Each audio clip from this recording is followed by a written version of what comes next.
எல்லாருக்கும் வணக்கம். அரட்டை ஸ்குவாட் அசம்பிள் ஆயிட்டோம். மட்டு முதலாளி நானு நிறைய இன்னைக்கு பேச போறோம். இந்தியா ஆஸ்திரேலியா T20 அது ஆரம்பிக்க போகுது நாளையில இருந்து கேன்பரால. அதை பத்தி பேச போறோம். IPL டாப் அப் ஒரு பெரிய நியூஸ் இருக்கு. அதே சமயம் ரஞ்சி முடிஞ்சிருக்கு, அது ரவுண்ட் அப்பும் இருக்கு. ஆரம்பிப்போம். முதல்ல வந்து கேன்பரா T20ல இருந்து ஆரம்பிக்கலாம். T20 வந்து ODI பாய்ஸ் எல்லாம் கிளம்பிட்டாங்க இந்தியாவுக்கு. T20 உள்ள வந்திருக்காங்க. ஆஸ் வி ஸ்பீக் BCCL இருந்து ஒரு அப்டேட் வந்திருக்கு. And Shreyas Iyer is recovering well அப்படின்னு இருக்காங்க. ஹார்டனிங் டு நோட் அது. Hope he recovers and goes on to அவர் பிளேஸை ரிக்ளைம் பண்ணி இன்னும் நிறைய ரன் அடிக்க we will wish him all good. India நாளைக்கு மேட்சுக்கு தயாராகிட்டு இருக்காங்க கேன்பரால. அபிஷேக் சர்மா வந்துட்டாரு, சுப்மன் கில்லு, திருப்பி வந்து சூரியகுமார் யாதவும் வந்திருக்காரு இதுல இது பண்றதுக்கு. சஞ்சு இருக்காரு, அவரும் ஆடுவார் மிடில் ஆர்டர்ல. திலக் வர்மா, ரிங்கு சிங், அக்சர் பட்டேல். இப்ப சிவம் தூபே வேற ஸ்குவாட்ல ஜாயின் பண்ணிட்டாரு. ஹர்ஷித் ராணா, குல்தீப் யாதவ், வருண் சக்கரவர்த்தி, ஹர்ஷதீப் சிங், பும்ரா இவங்கெல்லாம் இருக்காங்க இந்த மிக்ஸ். ஸோ இவங்க எப்படி போவாங்கன்னு நினைக்கிறீங்க? நிதிஷ் ரெட்டி ஃபிட்னு டிக்ளேர் பண்ணிட்டாங்க. ஸோ அவரு கண்டென்ஷன்ல இருப்பாரா? எப்படி போவாங்கன்னு நினைக்கிறீங்க?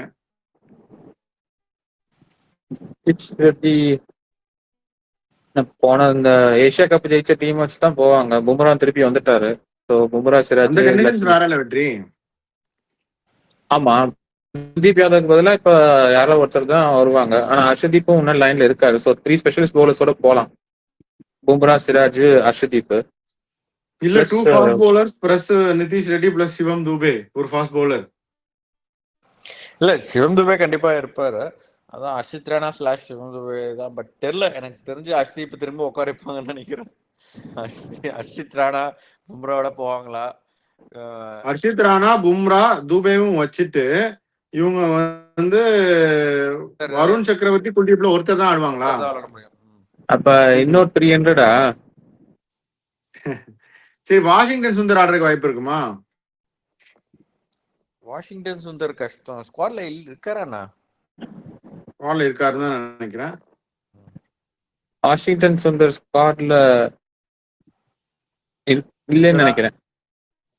இல்ல இருப்பாரு. கில்லு ஓப்பனிங், ஸ்கை, வர்மா, சஞ்சு சாம்சன், அப்புறம் ரிங்கு சிங். 5 தூபே 6. ரிங்கு ஆடுவாரான்னு எனக்கு தெரியல. சரி, 6 தூபே வச்சுக்கோங்க. அப்புறம் அக்ஷர் பட்டேல் இருக்கிறப்ப வாஷிங்டன் சுந்தரும் தேவையா? 7, ஹர்ஷித் ராணா 8. இல்ல அவங்க வச்சுக்குவாங்க. வாஷிங்டன் 8, ஹர்ஷித் ராணா 9, பும்ரா 10, ஒரு ஸ்பின்னர் 11. ரொம்ப பவுலிங் வல்லாரது எனக்கும் டவுட்டா தான் இருக்கு. ரிங்குக்கு பதில் I think they will go with Washington Sundar மாதிரி தான் பொறுத்தர் போவாங்கன்னு நினைக்கிறேன். வாஷிங்டன் சுந்தர் ஸ்குவாட்ல இருக்காரு. நான் நோ டவுட் அபவுட் தட். இப்ப இது சொல்லுங்க, அவர் கண்டிப்பா விளையாண்டுருவாருன்னு நான் நினைக்கிறேன். நம்பர் 8 வாஷிங்டன் சுந்தர் ஆடிடுவாரு. நம்பர் 9 ஹர்ஷித் ராணா ஆடிடுவாங்க. 9 வரைக்கும் எங்களுக்கு பேட்டிங் இருக்கு அப்படின்னு காட்டிக்கிறது. ஆமா, நம்ம பவுலிங் வந்து இப்போ இவர் அக்ஷர் பட்டேல் கொஞ்சம் கணக்கு போடுவாரு. பவுலிங் வந்து இருக்கிற வெற்றி வாஷிங்டன் சுந்தர், அக்ஷர் பட்டேல், ஒரு நல்ல ஸ்பின்னர் குல்தீப் ஆர் வருண் சக்கரவர்த்தி. 3 பேர் ஆச்சு. பும்ரா, ஹர்ஷித் ராணா ஆச்சு. வருண் சக்கரவர்த்தி சும்மாதான் ஒரு மேட்ச் விளையாட்டாரு. இல்ல, நார்மலா நீங்க இப்ப யூஸ்வலா ஒரு டீம்ல பவுலர்ஸ் நீங்க நல்லா ஸ்ட்ராங் பவுலர்ஸ் இருக்காங்கன்னு சொன்னா பும்ரா, குல்தீப் யாதவ், வருண் சக்கரவர்த்தியோ, அக்ஷர் பட்டேல், இவங்க 3 பேர் ஸ்ட்ராங் பவுலர்ஸ். வாஷிங்டன் சுந்தர் சரி okay, good be given they be bowl well. அப்போ 4th and 5th பவுலர்னா வாஷிங்டன் சுந்தர், ஹர்ஷித் ராணா தான் டார்கெட் பண்ணுவாங்க இல்லையா? அப்படி இருந்தா அவன் எக்ஸ்பென்ஸ் வந்து இன்னும் ஒரு backup bowler. Shivam Dube 6th bowler. Hardik Pandya left arm spinner. Tilak Varma, எத்தனை பேர் இருக்காங்களே. எனக்கு என்னமோ அவங்க இந்த அப்ரோச் தான் எடுப்பாங்க. இவங்க கிவன் தேர் கரண்ட் செலக்ஷன்ஸ் நம்பர் 8ல வந்து இவங்க சுந்தர் ஆடிட்டு பேட்டிங் டெப்த் ஃபியர்லெஸ் கிரிக்கெட்னு சொல்லிட்டு 7 அக்சர், 8 சுந்தர், 9 ஹர்ஷித் ராணா ஆடுவாங்கன்னு எனக்கு பச்சி சொல்லுது. மேபி ராங், பட் இது என்னுடைய கால். மட்டும் என்ன நினைக்கிறேன்? இன்னொரு இது வந்து சிவம் தூபே, அக்ஷர் பட்டேல் நம்பர் 7 போயிட்டு நம்பர் 8 ஹர்ஷித் ராணா வச்சா எப்படி இருக்கும்? ரொம்ப பேட்டிங் கம்மி. அது கரெக்ட் தான். அப்போ அப்படி பண்ணா ஹர்ஷித் ராணா 9, 10, 11க்கு 3 பேர், ஒரு ஸ்பின்னர், ஒரு பும்ரா ஷுவர், எக்ஸ்ட்ரா வந்து உனக்கு ஹர்ஷதீப் ஆடுவார். அப்படி பார்த்தா ஹர்ஷ்தீப் ஆர் இன்னொரு ஸ்பின்னர். அது பண்ணலாம். அது பண்ணா வருண் சக்கரவர்த்தி கூட டெத்ல போடுவாரு. பட் நான் சொல்ற மாதிரி தான் அவங்க எடுத்தாங்கன்னா டெத்ல செமையா அடி வாங்குவாங்க. அவங்க வந்து பும்ராவை ஃபுல்லா பேக்லோட் பண்ணி தான் ஆகணும். சுந்தரையும் ஹர்ஷித் ராணா வச்சு நியூ பால்ல போடணும், இல்ல திருப்பி சிவம் தூபேக்கு நியூ பால கொடுக்கணும். இந்த மாதிரி ஏதாச்சும் ஒரு காமெடி பண்ணி தான் ஆகணும் அவங்க. ஸோ அதனால நீ சொல்ற மாதிரி தான் போகலாம். அந்த 11th ஸ்பாட் வந்து எய்தர் ஹர்ஷதீப் ஆர் இன்னொரு ஸ்பின்னரா இருக்கலாம். Nitish Reddy maybe next match I think fit ஆயிட்டாரு அப்படின்னு சொல்றாங்க. பட் எடுத்த உடனே திரும்ப பவுலிங்க்கு எடுத்து அவ்வளோ சான்ஸ் கொடுத்து போக முடியாது, ரிஸ்க் எடுக்க முடியாது. I think maybe from second match you might play. அவரை வந்து நம்ம ஹர்திக் பாண்டியா இல்லை அப்படின்னா அதே இதோட போறோம், 3 ஃபாஸ்ட் பவுலரோட தான் வேர்ல்ட் கப்புக்கு போறோம் அப்படின்னா இப்பயே இன்னொரு பேக்கப் இருக்கணும். அந்த பேக்கப் வந்து நிதிஷ் ரெட்டி இப்பயே ப்ரிப்பேர் பண்ணோன்றோம். பட் ஆனா விளையாடிட்டு சான்ஸ் கொடுக்காம இருக்கக்கூடாது. பவுலிங்காக பவுலிங் போட்டாகணும். அதுதான் பவுலிங் போடணும்டா, 2 ஓவராவது போட்டாகணும். பாப்போம் எப்படி போறாங்கன்னு. இவங்க வந்து கிளியர் தான். ஜாம்பா கிடையாதுன்னா குணமான் கண்டிப்பா ஆடுவாரு, ஹேசல்வுட் ஆடுவாரு, நேத்தன் எல்லிஸ் ஆடுவாரு, அபாட் இல்ல பாட்லெட்ல ஒருத்தர் ஆடுவாங்க. மற்றவங்களாம் தே பிக் தெம்செல்வ்ஸ். ஆஸ்திரேலியா டீம் என்ன நினைக்கிறீங்க?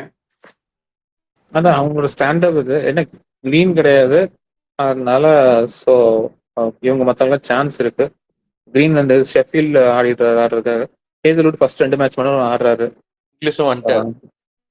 ஃபர்ஸ்ட் 2 மேட்ச் மட்டும் ஸ்டார்ட்னு நினைக்கிறேன். அதான். ஸோ அதனால இந்த மேட்ச் எப்படி போகும்னு நினைக்கிறீங்க? ஆஸ்திரேலியா வந்து என்னடா என்ன ரெக்கார்டு? யுவம் துபேயோட ரெக்கார்டு எக்ஸ்டெண்ட் ஆகும் அப்படின்னு நினைக்கிறேன். அப்படின்றீங்க? இந்தியா ஜெயிச்சிருவாங்கன்றீங்க. முதலாளி என்ன நினைக்கிறீங்க? டஃப் தான் வருது. லாஸ்ட் 2 இயர்ஸ்ல ஐ திங்க் ரெண்டு T20 தான் தோத்தாங்கன்னு நினைக்கிறேன். அந்த வேர்ல்ட் கப்புக்கு அப்புறம் 24 வேர்ல்ட் கப்புக்கு அப்புறம் 2 தான் தோத்துருக்காங்க. அது வந்து ஒன்னு வந்து எக்ஸ்பிளைன் பண்ணி எல்லாத்தையுமே சேஸ் பண்ணிட்டு இருந்தாங்க, டாஸ் ஜெயிச்சாலும் ஒன்னு வந்து எக்ஸ்பிளைன் பண்ணி நாங்க ஃபர்ஸ்ட் பேட்டிங் பிடிக்கிறோம்னு அவுட் தோத்தாங்க. ஸோ எப்படி வேணாலும் போகலாம் T20 ஃபார்மேட்னால. But they're quite strong. அதுவும் ஹோம் கண்டிஷன்ஸ்ல பேலன்ஸா தான் இருக்கும். 50-50 தான் சொல்லணும்.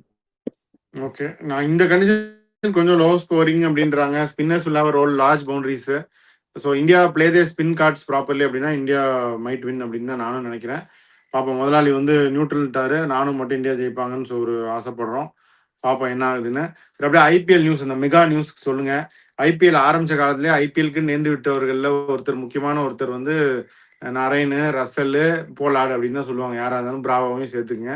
இவங்கெல்லாம் ஐபிஎல்கென்றே அக்மார்க் இதுக்காக பண்ணவங்க. பட் இதுல வந்து ரசல் வந்து கேகேஆர் தான் அப்படி, நான் கேகேஆர் காரன், நான் எல்லாம் மதுரைக்காரன் அப்படின்னு சொல்லிட்டு இருக்க மாதிரி அவர் நான் எப்பயுமே கேகேஆர் காரன்னு சொல்லிட்டு இருப்பாரு. அங்கேயும் டிகேஆர் எல்லா கேஆர்லயும் அவர் விளையாடுவாரு. அப்படிப்பட்ட அந்த ரசலை அவர் ரிலீஸ் பண்றாங்க அப்படின்னு ஒரு நியூஸ் வருது. அதாவது வந்து எப்படி படையப்பா படத்துல வந்து சிவாஜி அந்த வீட்டை விட்டு வெளியே போறதை நினைச்சு பார்த்தாலே நெஞ்சு வலிச்சிச்சோ, அந்த மாதிரி ரசல் வந்து எப்படிதான் அந்த கேகேஆரை விட்டு வெளியே போறாரு அப்படின்னு மட்டு மாதிரி ஆட்களுக்குலாம் நேரம் அப்படியே ஒரு ஃபீலிங்ஸ் வந்திருக்கும். நெஞ்சு வலின்னு சொல்றேன், எனக்கு மனசு வரலடா. ஸோ அதனால நீங்க சொல்லுங்க இதை பத்தி என்ன ஆகுதுன்னு. ஒன்றும் பெருசா இல்ல. போன தடவை வந்து ஸ்ரேயஸ் ஐயர் மட்டும் ஓகே சொல்லியிருந்தாருன்னா ஐ திங்க் ரசல் தான் அவங்க விட்டுருப்பாங்க நான் நினைக்கிறேன். என்னடா இப்படி சொல்ற? இவ்வளவு பெரிய பில்டப் கொடுத்தேன். போன தடவை இவங்க வந்து ரீடைன் பண்ண இது பண்ணாங்க, ஹி வாஸ் நாட் இன்ட்ரெஸ்டட் அப்படின்னு தானே ஒரு நியூஸ் வந்துச்சு. அப்படிதானே அவங்க கடைசியா சொன்னாங்க. அப்ப அவர் ஓகே சொல்லியிருந்தாருன்னா அவரை தான் ரிட்டைன் பண்ணிருப்பாங்க, ரசல் தான் பண்ணிருக்கணும். இல்ல வேற யார பண்ணிருப்பாங்க? ரமன்தீப் சிங். ரமன்தீப் சிங் வந்து 6வது இது. அதுல வந்து என்னது, இன்டர்நேஷனல் பிளேயர்ஸ் வந்து 6வது பிளேயரை ரீடைன் பண்ண முடியாது. 5 பேர் தான் பண்ண முடியும். 6வது பேரை பண்ண அன்கேப்டட் தான் பண்ண முடியும். அதுலதான் ஒரு டீம் மேனேஜ்மெண்ட் வியூவை பார்த்தேன்னா அவர் வந்து கடைசி அவர் ஜென்ரலா பொதுவா வந்து அப்பப்போ இன்னிங்ஸ் வந்து ஜெயிச்சு கொடுத்துருவாரு, ஒரு மிராக்கல் இன்னிங்ஸ். அப்புறம் லாஸ்டா அவர் அதிகமா பெர்ஃபார்ம் பண்ணது வந்து 2024ல பவுலிங் போட்டு ஜெயிச்சு கொடுத்தாரு 2-3 மேட்ச். போன 25ல பெருசா எதுவும் பண்ணல. ஸோ அவரோட யூட்டிலிட்டி வேல்யூன்றத பவுலிங் போட்டு கொஞ்சம் நல்ல ஓசி விக்கெட் எடுத்தாரு அவர் கடைசியா 19th ஓவர் 20th ஓவர் போட்டு fantasy wise. But I don't think அதான் யூட்டிலிட்டி மேக் என்ன சொல்றது, பெருசா ஒன்னும் டிசைசிவா எதுவும் பண்ணல. அதான் பெரிய அளவுக்கு கேம் சேஞ்சிங் அளவுக்கு எதுவும் இல்ல. ஒன்னு அவர் வந்து பொலாட அளவு கூட அந்த அளவுக்கு மேட்ச் ஜெயிச்சு கொடுத்தாரா அப்படின்னா அவங்க கொஞ்சம் பொலாட அளவுக்கு, நான் சொல்றது பொலாட அளவுக்கு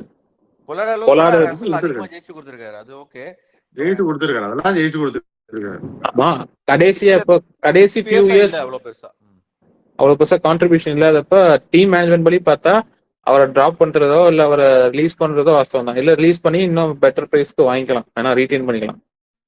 buyback buyback scheme. Buyback scheme RTM போட்டு அவங்க வாங்கிக்கலாம்.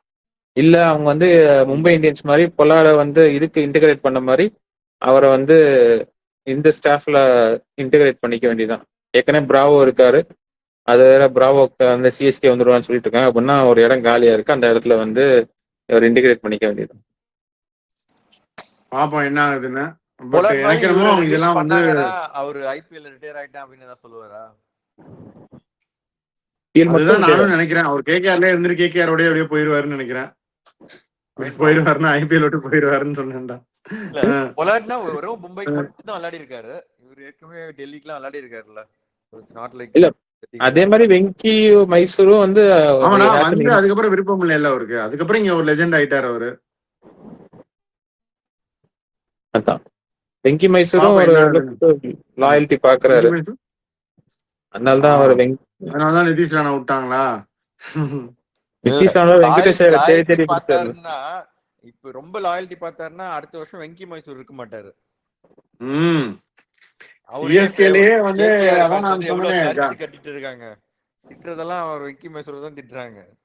என்னமோ அவர் தான் ஃபுல் டிசிஷன் எடுக்கிற மாதிரி. சிஎஸ்கேலயே வந்து ஜடேஜா வந்து கன்சிடர் பண்றாங்க ஆக்டிவா ட்ரேட் பண்றதுக்கு. அப்படிங்கிறப்ப நம்ம யோசிச்சுக்கலாம் எல்லா டீமும் வந்து எப்படி ஒன்லி வந்து பெர்ஃபார்மன்ஸ் மட்டும் தான் பாக்குறாங்க, அந்த ரோல ஸ்பெசிஃபிக்கா பாக்குறாங்க. திருப்பி நான் வியூவர்ஸ் திரும்பியும் சொல்றேன், ஆளாளுக்கு சொல்றாங்க சிஎஸ்கே நிறைய இதுன்னு. எனக்கு என்னோட கெஸ் தான் இது. பட் மை கெஸ் இஸ் அவங்க இன்னும் எந்த ஒரு கான்கிரீட் காலுமே எடுக்கல. இன்கேஸ் ஏதாவது கான்கிரீட் கால் எடுக்கிறாங்க அப்படின்னா மீடியா ரிப்போர்ட்ஸ் ஏதாவது வந்துச்சுன்னா கண்டிப்பா நாம உங்ககிட்ட கனெக்ட் பண்றோம். இப்போதைக்கு அந்த மாதிரி எதுவும் இருக்கிற மாதிரி we cannot guess at this moment. இப்போ அப்படியே வந்து ரஞ்சி போலாமா? ரஞ்சி நிறைய மேட்ச் முடிஞ்சிருக்கு. நிறைய பேர் செமையா பெர்ஃபார்ம் பண்ணியிருக்காங்க. மட்டும் சொல்ல ஆரம்பிங்க. முகமது ஷமி வந்து பெங்காலுக்கு டெய்லண்ட் கிளியர் பண்ணி கொடுத்திருக்காரு. 5 for எடுத்திருக்காரு. 9 விக்கெட் எடுத்திருக்காங்க மேட்ச்ல. அதனால அவர் வந்து கேள்வி கேட்கறாங்க, இப்படிப்பட்ட முகமது ஷமியை நீங்க எப்படி விட்டுட்டு போலாம் அப்படின்னு. ஆனா அதே மேட்ச்ல வந்து மற்ற சிஎஸ்கே சொல்லு ஒரு பட்டேல் செஞ்சுரி அடிச்சாரு. தோத்தாலும் அவங்க அதான் மத்த 5 பேர் டக்குன்னு நினைக்கிறேன். ஆனா ஒரு 104 பால்ல செஞ்சுரி அடிச்சிருக்காரு ஊர்வில் பட்டேல். அவர் 11ல இருப்பாரா இல்லையா அப்படின்ற இது வந்துச்சு. இப்ப கொஞ்ச நாளைக்கு முன்னாடி ட்விட்டர்ல வந்து அவர் பேரே இல்ல நிறைய இதுல. இப்போ ஒரு செஞ்சுரி போட்ட உடனே அவர் பேர் நிறைய 11ல வருது. வாஷிங்டன் சுந்தரே வேணாம் அப்படின்றாங்க நிறைய பேரு. வாஷிங்டன் சுந்தர வச்சும் கதை விடுறாங்க எல்லாரும். பாப்போம் என்ன ஆகுதுன்னு. பட் ஆக்சுவலா வரும்போது தான் தெரியும் என்னன்னா. பட் ஊர்வில் பட்டேல் வந்து இப்ப பயங்கர, நம்ம என்ன சொல்றோம், நம்ம கெஸ் தான் பண்றோம். இந்த மாதிரி ரிப்போர்ட்ஸ் வருது, இந்த மாதிரி வந்தா டீம் பொசிஷன்ஸ்லாம் எப்படி மாறும், அவங்களோட ரோல் எப்படி மாறும் அப்படின்னு நம்ம டிபேட் பண்றோம், நமக்குள்ள டிஸ்கஸ் பண்றோம். இதுதான் நடக்க போகுதுன்னு நம்ம ஒன்றும் இது பண்றது இல்லை. பட் தென் அதான் ஊர்வில் பட்டேல் அடிக்கிறாருன்னா உடனே போட்டாங்க. ஈடன் கார்டன்ஸ்ல வந்து அன்னைக்கு அடிச்சார்ல கேகேஆரோட, அதையும் போட்டு அடிச்சுட்டு நம்பர்ல அவுட் ஆனார். அதையும் போட்டுட்டு இதையும் போட்டு கம்பேர் பண்றாங்க. நைஸ். பாப்போம் என்ன ஆகுதுன்னு. ஆளாளுக்கு பிளேயிங் லெவன் போடுறாங்க, ஆளாளுக்கு இது பண்றாங்க. பட் என்ன ஆக போகுது அப்படிங்கிறது அவங்க அனௌன்ஸ் பண்ணும்போது தான் நமக்கு தெரியும். தமிழ்நாடு அவங்க வந்து பெருசா அடிச்சு 512 ரன் அடிச்சு ஃபார் 3 டிக்ளேர் பண்ணாங்க. அதுக்கப்புறம் அவங்களும் திரும்பி அடிச்சாங்க 446 ஆல் அவுட். டிரா ஆயிடுச்சு மேட்ச் அன்பார்ச்சுனேட்லி. என்ன நினைக்கிறீங்க? வந்துச்சுல அதுக்கு பாயிண்ட் இருக்குல்ல.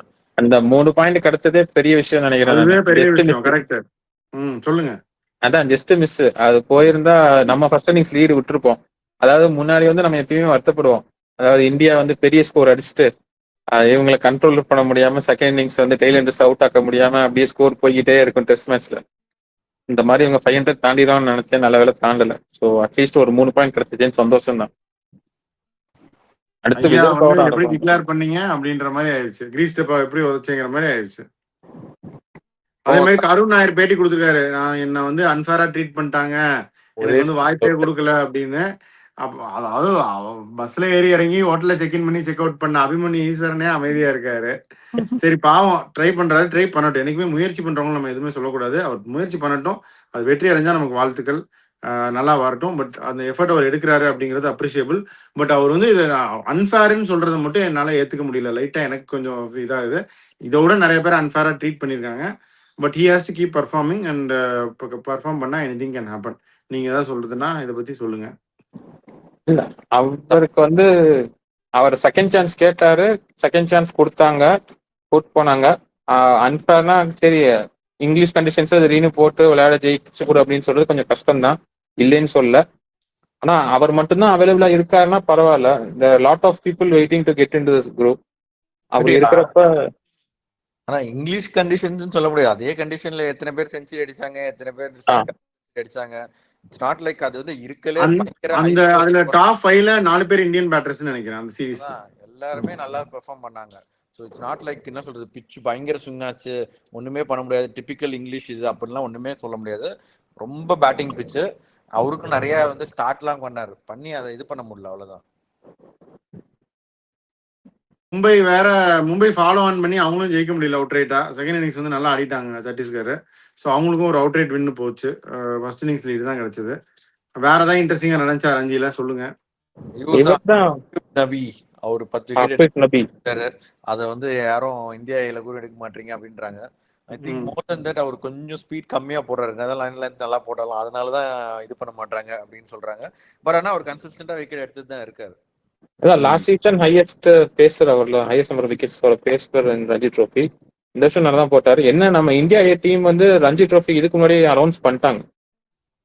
இந்தியா அந்த ஃபர்ஸ்ட் ரவுண்ட் அப்பதான் அனௌன்ஸ் பண்ணாங்க. ஸோ அதனால அவருக்கு வந்து உடனே சான்ஸ் இப்ப கேட்கறது கொஞ்சம் கஷ்டம் தான். மேபி ஃபியூச்சர் இந்தியா மேட்சஸ்ல விளையாடுறதுக்கு வாய்ப்பு இருக்கு. டெல்லி மேட்சும் டிரா ஆயிடுச்சு. நிறைய டிரா தான் இந்த வாட்டி. டெல்லி மேட்ச்ல வந்து இவர் 4 விக்கெட், வைபவ் அரோரா 4 விக்கெட் ஹெச்பிக்காக விளையாடும் போது.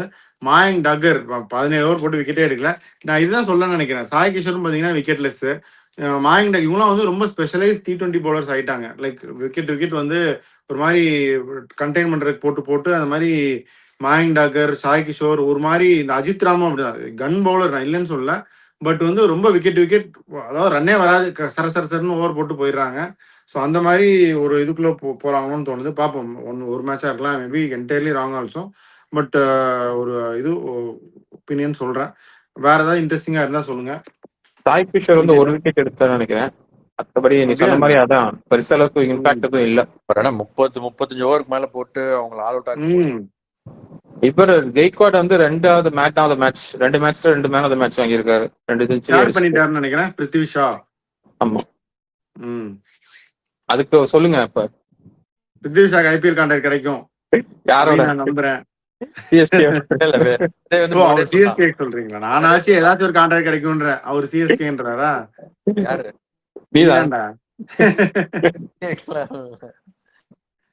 ஸ்டில் தெரியல எனக்கு.